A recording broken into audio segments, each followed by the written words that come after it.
The city of Asheville and Buncombe County are partnering with a local nonprofit to tell the story of the Community Reparations Commission. As News 13's Taylor Thompson shows us, the group of young storytellers will document the commission's work for 2 years. Arteria Collective has been tasked with creating a team to document the progress of reparations here in our community. But not just any team, a team of local youth media makers. Back in 2020, Asheville City Council passed a resolution supporting community reparations for Black Asheville. Fast forward to March of 2022, both the city and county appointed members for a reparations commission.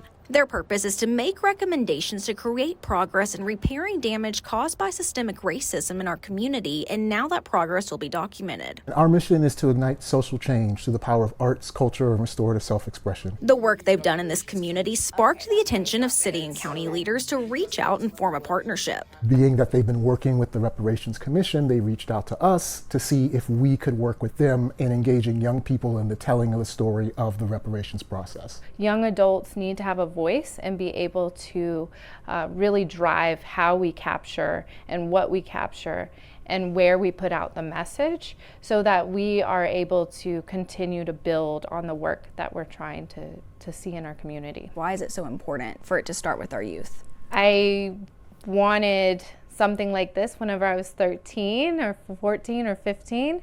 So it's being able to say you have a voice and your voice matters, your opinion matters. Garland says they have just finished the application process to find the youth members for the team. It will consist of 7 people going to the commission meetings to decide what topics they want to focus on. Because it can be journalism, it can be written, it can be oral, it can be video.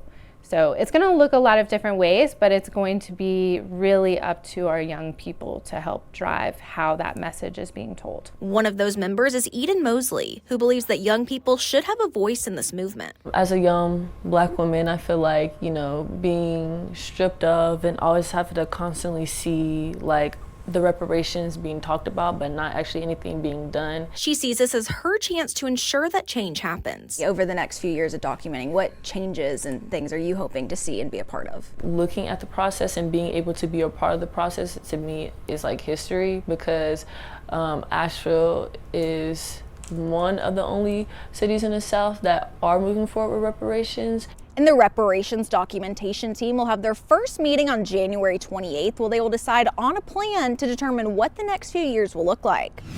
Asheville's hospitality workers are planning to unite. They're asking the Tourism Development Authority to assist with affordable housing. As News 13's Samir Nefsi reports, a recently approved Senate bill might allow the authority to do so. As the tourism industry thrives in the mountains, occupancy tax revenue has become top of mind. While we're giving so much to this economy, we are really getting the raw end of the deal. From the scenic mountainscape to the sizzling food scene, nearly 12 million visitors are attracted annually. Those guests generated about $2.6 billion in 2021. That according to Longwood's International in Tourism Economics. It's clear that our tourism economy has real economic benefits to many in the county.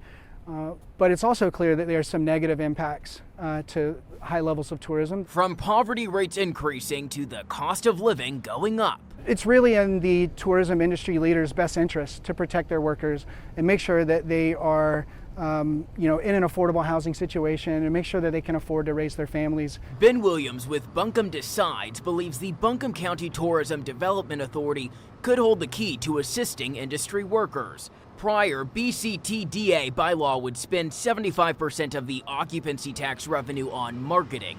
However, the Legacy Investment from Tourism Fund, or LIFT Fund, slashes marketing spending to provide financial assistance for tourism-related projects that are designed to increase lodge facilities, meeting facilities, and convention facilities by attracting tourists, business travelers, or both, and benefit the community at large in Buncombe County. We feel that's overdue, and our ask on the 25th to the TDA will be to go ahead and let's use those funds this year for affordable housing.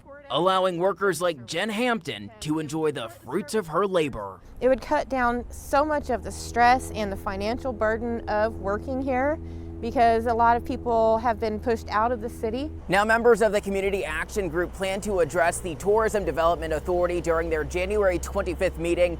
For more information, you can head on over to WLOS.com.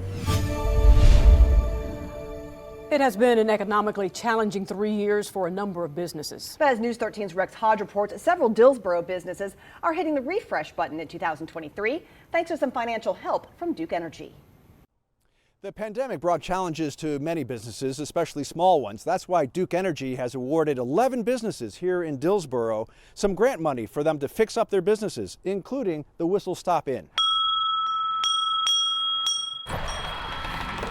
Go ahead. I can show you one of the rooms if you'd like. Gladys Pilarski and her husband arrived in Dillsboro 3 years ago from Atlanta, turning this home in the center of town The house is 145 years old. into a bed and breakfast. Owning a bed and breakfast, there's always something. But they fell in love with it. Gladys wanting to give it what she calls the safe haven feel of her grandmother's home. And I knew that I wanted to give that same atmosphere to people.